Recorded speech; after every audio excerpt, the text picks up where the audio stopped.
Hi boys and girls, today we talked about a very famous artist from Spain called Pablo Picasso, and I was going to read you a storybook actually called Girl with a Ponytail, but it's a very long story and I thought it was too long to read just on a video. But however, if you wanted to learn a little bit more about the girl with the ponytail, her name was Sylvette and she was used as a model for many of Picasso's paintings. That's a portrait of her that doesn't quite look like a girl at all. But like I explained to you today, he did the extraordinary. When he did his paintings, he changed the face and he cut them up and he made them like little puzzles, just like I showed you today. And also, just before I read a little bit about him from this book, I wanted to say to you that if you're going to do one of the projects that I showed you today at school, the one with where I cut the face up, if you can't draw face or you don't want to draw, you could actually just take a magazine and cut up pictures and then rearrange the pictures to make a new picture, and that would be really creative as well, because you'd still be following the footsteps of Picasso and his cubism work. So I'm just going to read you a few pages of this just to reiterate what we did at class today. His name was Pablo Picasso and he came from the country of Spain. He was one of the greatest artists of the 20th century, and he was born in Spain. He died in France. His dad was an art teacher at a local school, and he wanted Picasso to paint and draw and become a great artist one day.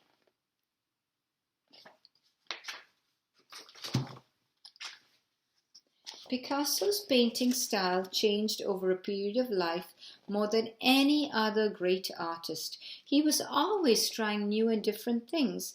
The painting above was done when he was only 15 years old. And this painting was done when he was 57. There's quite a difference between the two paintings, isn't there?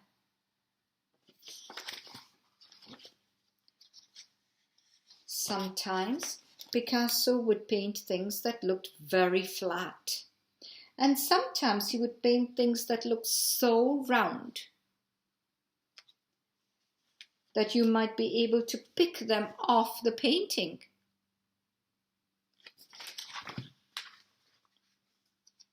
When he was 19, he went to France, and the paintings he did there were like the masters of the famous French artists.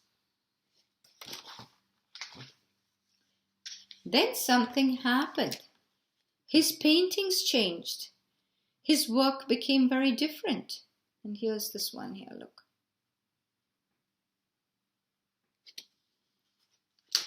His best friend was no longer there and he felt very alone and sad. And also his paintings were not selling, and his mood, because his mood was sad, he began to paint lots of blue. Some people thought the blue paintings were great, but others didn't like them at all.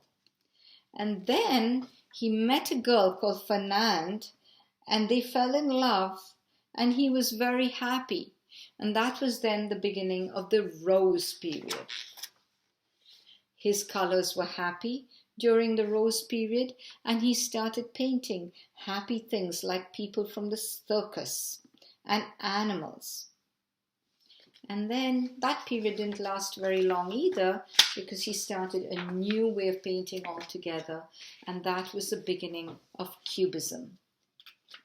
This is a Cubist painting of one of his friends, and I'm holding it right close up so you can see a face right in the middle there. That's his friend. And he broke the face up into cubes, just like I showed you today. Cubism is one of the most important periods in the history of modern art. For hundreds of years, artists were painting things that made it look real, and then Picasso came along and he was shocking people with his paintings, putting eyes and noses in the wrong places.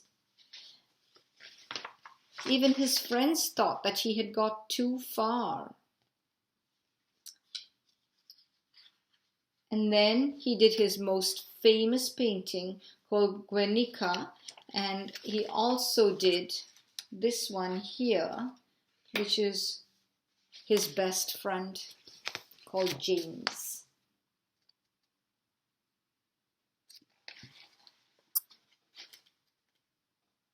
This is the actual painting of James. This is a photograph of James, and this is the painting he made of James. They don't really look the same, do they?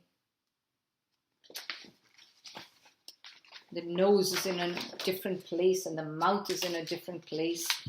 He just put them wherever he wanted. Picasso lived to be 91 years old. He was a great painter, but he was also good at sculptures and drawings, and he painted beautiful dishes and bowls and costumes for plays. It's a lot of fun to see a real Picasso painting. You'll be surprised at how big some of them are. The pictures in this book came from museums, but if none of these museums is close to you, you can visit one online. And that is a little bit of information on Pablo Picasso. I hope that you will work on your own at home and try and create some cubist art. Have a wonderful day. Bye.